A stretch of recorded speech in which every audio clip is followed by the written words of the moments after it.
An unforgettable story captures the essence of humanity and distills, communicates, and clarifies it, bringing what we are and what we should be into focus.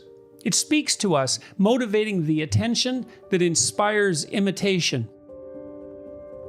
Stories are so inspiring because their characters and their adventures remind us of what we could be, of our dreams, of our desires to be extraordinary at something. But how did we lose confidence on the way and settle for a second-best life? A life full of comforts but little growth. A life full of pleasures with little meaning.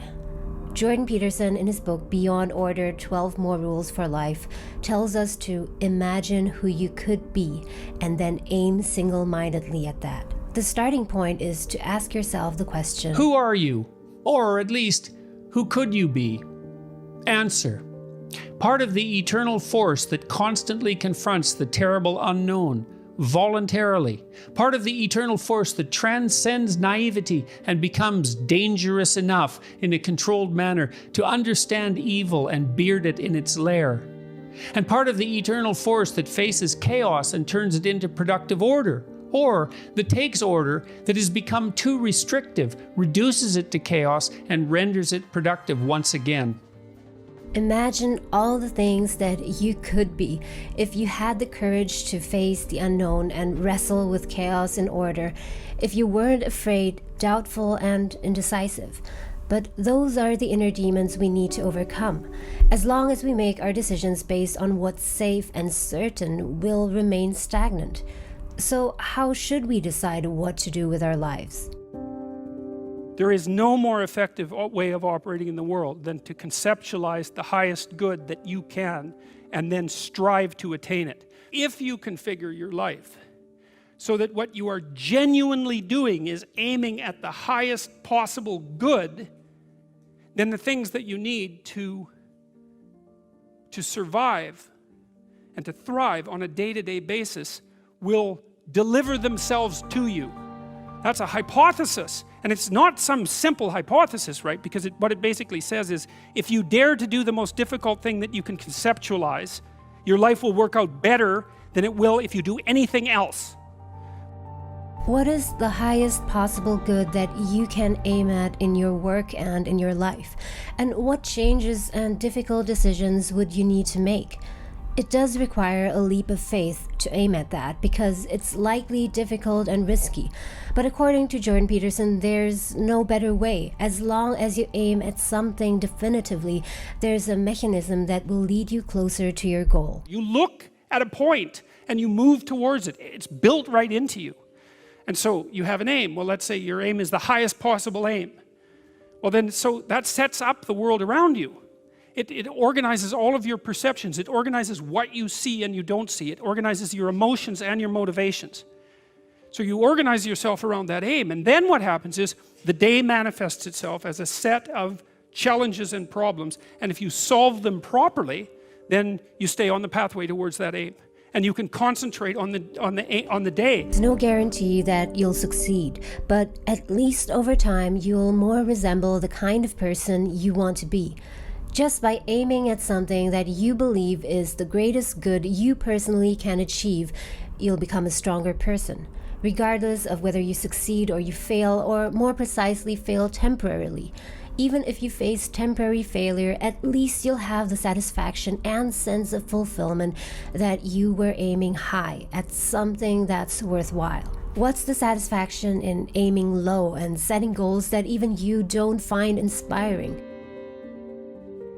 But what if, just what if at this point in time you're just not inspired and you just don't know what you want to aim at yet?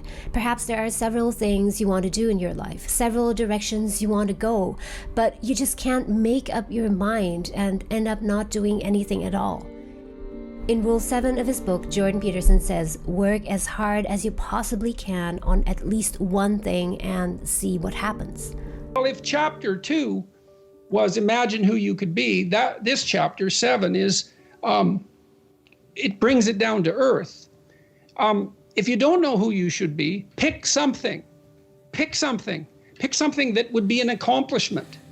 Even do it somewhat arbitrarily, because you know, maybe you have too many choices, you don't know what you're interested in. Start somewhere, aim at something, do it.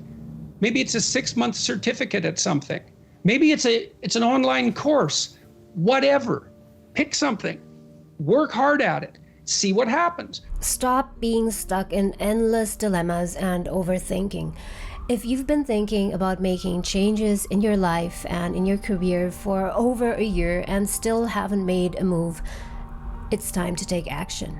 You might object and say, I'm afraid to choose and commit to something because I might change my mind and things may change. And yes, they will, but that's not a reason to stay put and be complacent with where you are. Pick something, says Jordan Peterson, and this is what will happen. What'll happen is, well, you'll get more disciplined as a consequence of the work, and so that'll make you a somewhat different person. But also, as you work on it, you'll figure out in more detail why it's for you or why it's not. And then when you make the next decision, you'll be more informed. That's how a self-correcting cybernetic system works, essentially. You establish an aim and you move towards it. As you move towards it, you gather information. That may shift your aim, but you have to move towards the aim. Once you start working hard and consistently on something specific, you'll have something to work with, to adjust, to edit. It's like a test, an experiment that gives you first-hand information about what you like and what you don't like. This thing you want to do is no longer abstract and mysterious. Yes, you might make the wrong decisions, and yes, you might walk down the wrong path at first, but starting to walk at all is the only way that you can make progress. You cannot make progress standing still. If you let fear and excuses keep you from picking something and working hard at it, you'll forever be stuck and lost. But what if over the years you've gotten cynical about the world, about your career, and think that it's no use trying? You don't want to be so cynical that you stop yourself from pursuing anything because nothing's worthwhile. That's not helpful. And everyone knows that.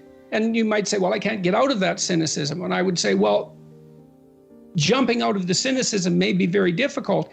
Try just doing something local. Just pick something. In case you're in a really tough spot at the moment, how can you possibly get the motivation, the drive to actually do something?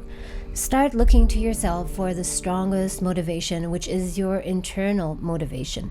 Draw on your own experiences and successes you had so far in your life and use that as fuel to start your next chapter. Remember sometime you accomplished something difficult. Well, was that good or not? And generally, the human experience, as far as I can tell, is that when you've accomplished something difficult, you regard that as worthwhile. So, okay, so look, so then you say, and this is a therapeutic technique in some sense, because you don't try to convince people, you get them to look at their own experience. It's like, well, it turns out that in your life, when you've done something that stretched you beyond where you were, so that was difficult, that you regarded that as worthwhile. Okay, so let's assume that that's true and that can be duplicated. What have you done in your own life that got you amazed at what you're capable of doing? It was likely something that was at least a bit risky, but worthwhile. Many people shy away from taking any kind of risk, but without risk, there's no gain. Here's a video on how taking calculated risk can help you build more confidence. Thanks so much for watching, guys, and don't forget to hit the like button in case you've enjoyed this video, and see you next time.